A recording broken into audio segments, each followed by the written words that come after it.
اعوذ باللہ من الشیطان الرجیم بسم اللہ الرحمن الرحیم۔ جب بھی حضور پاک صلی اللہ علیہ وسلم کا نام مبارک آئے صلی اللہ علیہ وسلم کہیں، ورنہ گناہ ہوگا۔ حضرت جابر بن عبداللہ رضی اللہ عنہما فرماتے ہیں کہ میں نے رسول اللہ صلی اللہ علیہ وسلم کو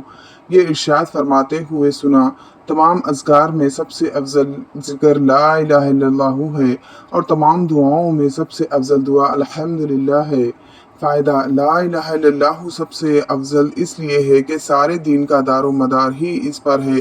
اس کے بغیر نہ ایمان صحیح ہوتا ہے اور نہ کوئی مسلمان بنتا ہے۔ الحمدللہ کو افضل دعا اس لیے فرمایا گیا کہ کریم کی تعریف کا مطلب سوال ہی ہوتا ہے، اور دعا اللہ تعالیٰ سے سوال کرنے کا نام ہے۔ اللہ تعالیٰ نے اپنے رسول اللہ صلی اللہ علیہ وسلم سے ارشاد فرمایا، آپ میرے ایمان والے بندوں سے کہہ دیجئے کہ وہ نماز کی پابندی رکھیں، اور جو کچھ ہم نے ان کو دیا ہے اس میں سے کچھ خفیہ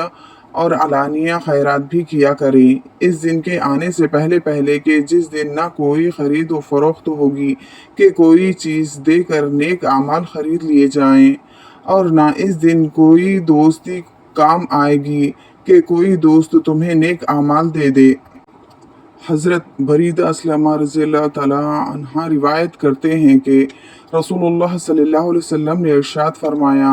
جو شخص قرآن شریف پڑھے، اسے سیکھے اور اس پر عمل کرے، اس کو قیامت کے دن تاج پہنایا جائے گا جو نور کا بنا ہوا ہوگا، اس کی روشنی سورج کی روشنی کی طرح ہوگی، اس کے والدین کو ایسے دو جوڑے پہنائے جائیں گے کہ تمام دنیا اس کا مقابلہ نہیں کر سکتی۔ وہ عرض کریں گے، یہ جوڑے ہمیں کس وجہ سے پہنائے گئے؟ ارشاد ہوگا، تمہارے بچے کے قرآن شریف پڑھنے کے بدلے میں۔ حضرت ابن عباس رضی اللہ تعالیٰ عنہما روایت کرتے ہیں کہ رسول اللہ صلی اللہ علیہ وسلم نے کعبے کو دیکھ کر تعجب سے ارشاد فرمایا، لا الہ الا اللہ، اے کعبہ تو کس قدر پاکیزہ ہے، تیری خوشبو کس قدر عمدہ ہے، اور تو کتنا زیادہ قابل احترام ہے، لیکن مومن کی عزت و احترام تجھ سے زیادہ ہے۔ اللہ تعالیٰ نے تجھ کو قابل احترام بنایا ہے،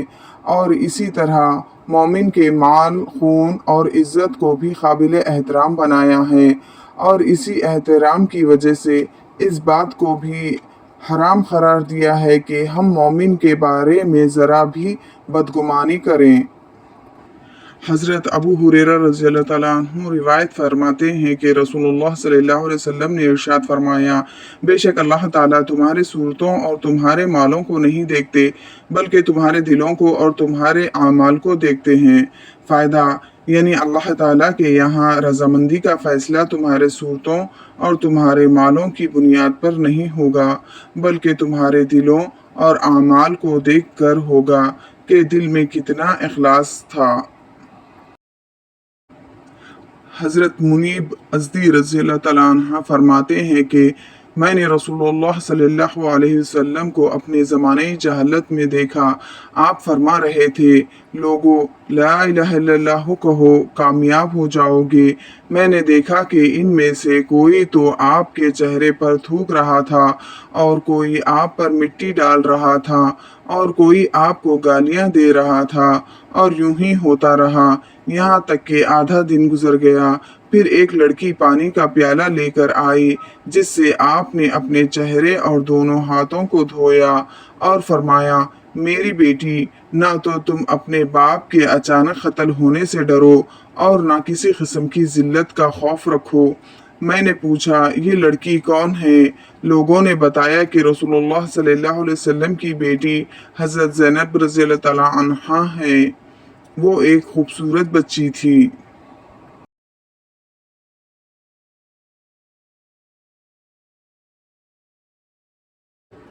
حضرت ابو ہریرہ رضی اللہ تعالیٰ عنہ روایت کرتے ہیں کہ رسول اللہ صلی اللہ علیہ وسلم نے ارشاد فرمایا، آدمی کے اسلام کی خوبی اور کمال یہ ہے کہ وہ فضول کاموں اور باتوں کو چھوڑ دے۔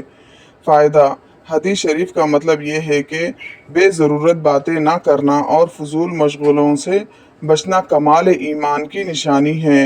اور آدمی کے اسلام کی رونق و زینت ہے۔